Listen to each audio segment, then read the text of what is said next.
হইল গিয়া starting point of Adam's Peak. পুরো রাত একটা বাজছে, আমরা জার্নি এখন শুরু করছি। রাস্তাঘাট এখানে খালি, আমরা এই টাইমে এখানে যাইলাম সানরাইজ দেখতাম। আর এটা কিন্তু শ্রীলঙ্কার সবচেয়ে উঁচা জায়গা, পুরা প্যাকেট অবস্থা দিলাম। যত উপরে উঠতাম তত ঠান্ডা বাড়ে।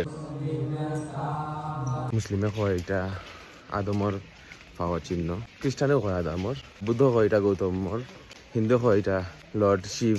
ওটা খাইলে এনার্জি পাইলাম। মুসলিমরা বিশ্বাস করে আদম আলাইহিস সালাম রে বেশ থেকে আল্লাহর সময় দুনিয়াত পাঠাইছেন, তখন তাই প্রথম পাড়া মারছেন এই শ্রীলঙ্কার আদম পাহাড়।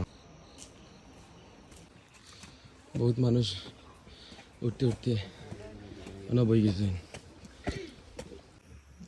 একটা টি ব্রেক লইছি, খান্দা দিচ্ছি গরম গরম নুডলস আর দুধ খাইলাম। কত মানুষ তলে রয়েছেন এখনো। 6 কিলোমিটার আইছি আর 1 কিলোমিটার আছে।